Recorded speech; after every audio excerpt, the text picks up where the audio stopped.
Good evening. I am truly honored to be here with you tonight, and thank you to the Foundation for inviting me, and thank you all for sharing in this moment.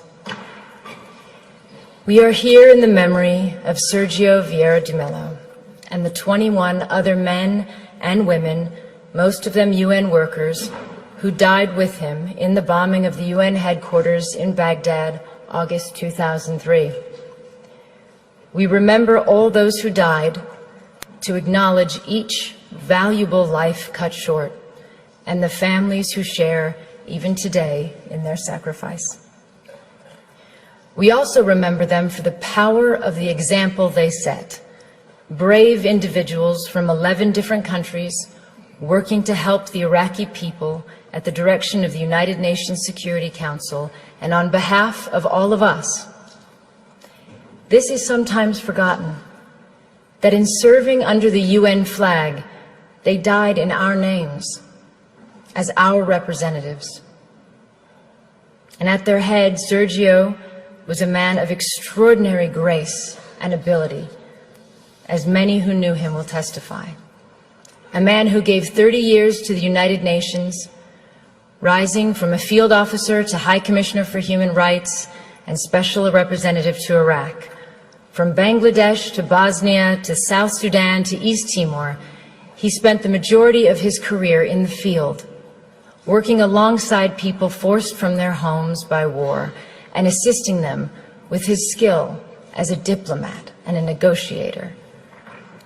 Perhaps the greatest testament to his contribution is how much his advice would be valued today. As the Syrian conflict enters its 7th year, as we live through the gravest refugee crisis since the founding of the United Nations, as 20 million people are on the brink of death from starvation in Yemen, Somalia, South Sudan, and Southeast Nigeria, I cannot imagine that there is anyone in the leadership of the United Nations who would not welcome the opportunity to consult Sergio or to send him into the field once more. He is truly missed. It is humbling for me to speak tonight in the presence of members of Sergio's family and his former colleagues. I never knew Sergio, but I have stood before the plaque in the place where he died. I felt profound sadness at the fact that the conflict in Iraq, the source of so much Iraqi suffering, to this day, had claimed the lives of men and women whose only intention was to try to improve a desperate situation. But I also saw clearly the value and nobility of a life spent in service to others. Sergio was a man who never turned down an assignment, no matter how difficult and dangerous, or as others have put it, who handled one impossible task after another.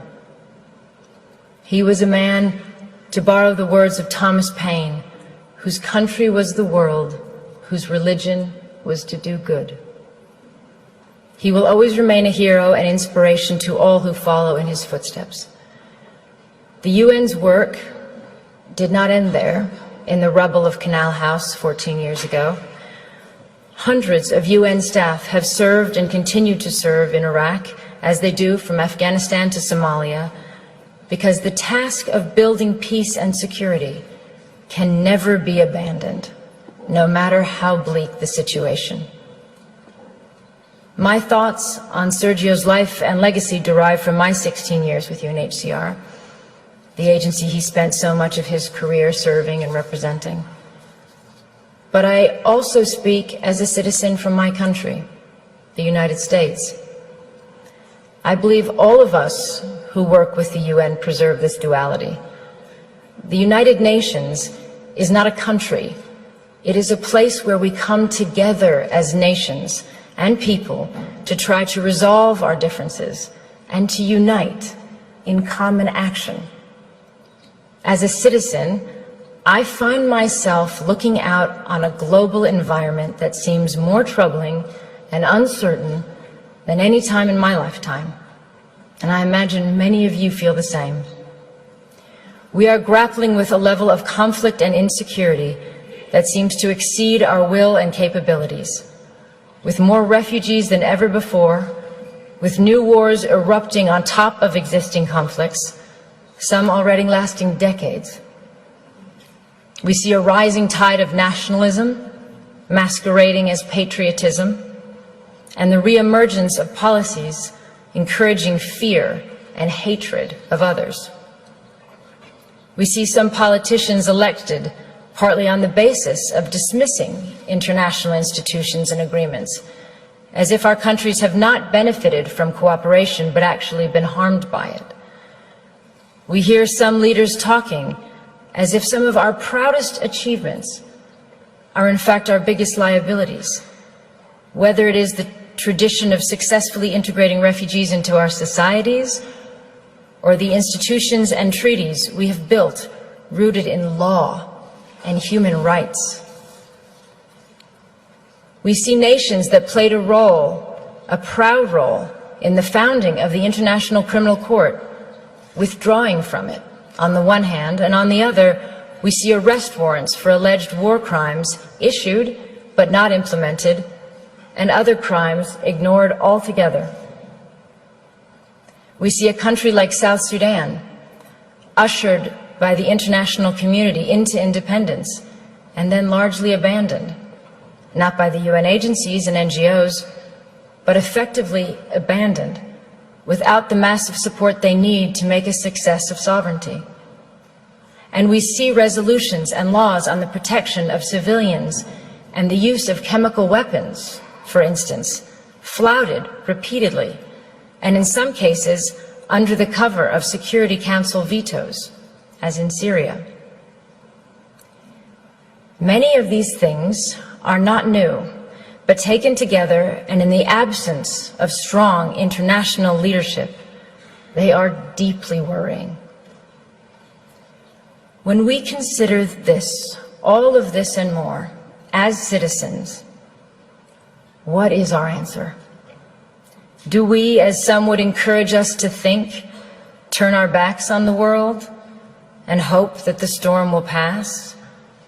Or do we strengthen our commitment to diplomacy and to the United Nations? I strongly believe there is only one choice, demanded by reason as well as by conscience, which is the hard work of diplomacy and negotiation and reform of the UN. This is not to say that in any way this is an easy road, and there are reasons for people to feel insecure today. The level of conflict and lack of solutions combined with the fear of terrorism, the reality that globalization has brought vast benefits to some and worsened the lot for others, the sense of disconnect between citizens and governments, or in some countries the lack of governance, the overall feeling that for all our gains in technology and connectedness, the less we are in control of forces shaping our lives. All these factors and more have contributed to a sense of a world out of balance. And there are no easy answers. And despite the millions of people who have lifted themselves out of poverty in our lifetime, the difference between the lives of those of us born in wealthy, democratic societies and those born into slums and refugee camps in the world is a profound injustice. We see it, and we know it's wrong at a simple human level. That inequality is contributing to instability, conflict, and migration, as well as to the sense that the international system serves the few at the expense of the many. But again, what is our answer as citizens? Do we withdraw from the world where before we felt a responsibility to be part of the solutions? I am a proud American, and I am an internationalist. I believe anyone committed to human rights is. It means seeing the world with a sense of fairness and humility, and recognizing our own humanity in the struggles of others. It stems from a love of one's country, but not at the expense of others. From patriotism, but not from narrow nationalism. It includes the view that success isn't being greater than others, but finding your place in a world where others succeed too. And that a strong nation, like a strong person, helps others to rise up and be independent. It is the spirit that made possible the creation of the UN. Out of the rubble and ruin and 60 million dead of World War II, so that even before the task of defeating Nazism was complete, that generation of wartime leaders was forging the UN. If governments and leaders are not keeping the flame of internationalism alive, then as citizens, we must. The challenge is how to restore that sense of balance and hopefulness in our countries, while not sacrificing all we have learned about the value and necessity of internationalism. Because a world in which we turn our back on our global responsibilities will be a world that produces greater insecurity, violence, and danger for us and for our children.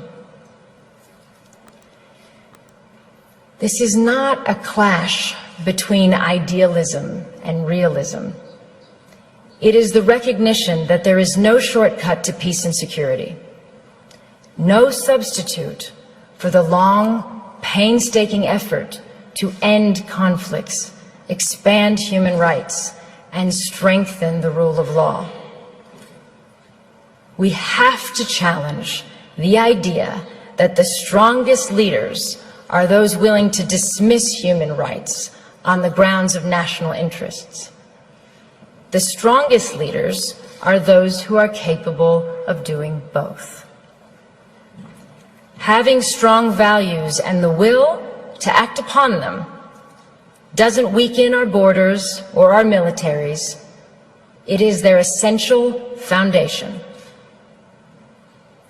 And none of this is to say that the UN is perfect, because of course we know it is not. I have never met a field officer who has not railed against the shortcomings, as I imagine Sergio did in his darkest moments. And he, like all of us, wanted a UN that was more decisive, less bureaucratic, and that lived up to its standards. But he never said it was pointless, and he never threw in the towel. The UN is an imperfect organization because we are imperfect. It is not separate from us. Our decisions, particularly those made by the Security Council, have played a part in creating the landscape that we are dealing with today. We should always remember why the UN was formed and what it is for, and take that responsibility very seriously. We have to recognize the damage we do when we undermine the UN or use it selectively or not at all, or when we rely on aid to do the job of diplomacy, or give the UN impossible tasks and then underfund it. For example, today, there is not a single humanitarian appeal anywhere in the world that is funded even by half of what is required. In fact, worse than that, appeals for countries on the brink of famine today are 17%, 7%, 5% funded, for example. And of course, emergency aid is not the long-term answer. No one prefers that kind of aid, not citizens of donor countries, not governments, not refugees. They do not want to be dependent. It would be far better to be able to invest all of our funds in infrastructure and schools and trade and enterprises. But let's be clear, emergency aid has to continue because many states cannot or will not protect the rights of citizens around the world. It is what we spend in countries where we have no diplomacy or our diplomacy is not working. And until we do better at preventing and reducing conflict, we are doomed to be in a cycle of having to help feed or shelter people when societies collapse. As another legendary UN leader who was also killed in the line of duty, Dag Hammarskjöld, said, "Everything will be all right." You know when? When people, just people, stop thinking of the United Nations as a weird Picasso abstraction and see it as a drawing they make themselves. The UN can only change if governments change their policies, and if we, as citizens, ask governments to do that. It is moving, if you think about it. We are the future generations envisioned in the UN Charter. When our grandparents resolved to spare future generations the scourge of war, as written, they were thinking of us. But as well as dreaming for our safety, they also left us a responsibility. President Roosevelt, addressing the US Congress in January 1945, 6 months before the end of World War II, said this: "In the field of foreign policy, we promise to stand together with the United Nations, not for the war alone, but for the victory for which the war was fought." And he went on, "The firm foundation can be built and will be built, but the continuance and assurance of a living peace in the long run must be the work of the people themselves." So today we have to ask ourselves if we are living up to that mission. They gave us the start. What have we done with it? It is clear to me that we've made huge strides, but our agreements and institutions are only as strong as our will to uphold them. If we do not, for whatever reason, we bequeath a darker, more unstable world to all of those who come after us. It is not for this that previous generations shed blood and worked so hard on behalf of all of us.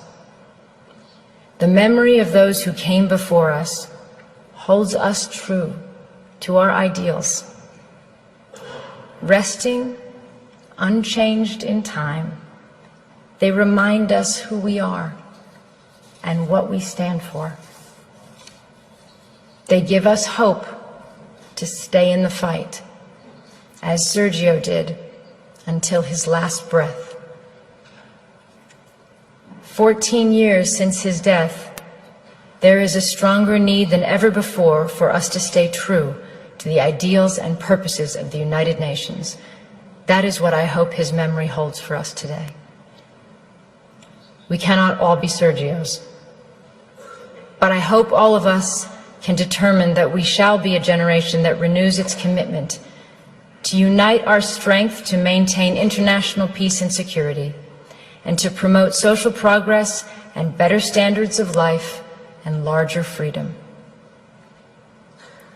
But in the final analysis, if we do not, even if that level of vision eludes us, and we continue to simply manage rather than overcome our generation's challenges, we just have to keep working, determinedly, patiently, and you can be certain that as you do, that you follow the example of one of the UN's finest sons, and that to do even a little of his good, to apply ourselves to the work he left unfinished, in whatever way we can, is a worthy task for all of us.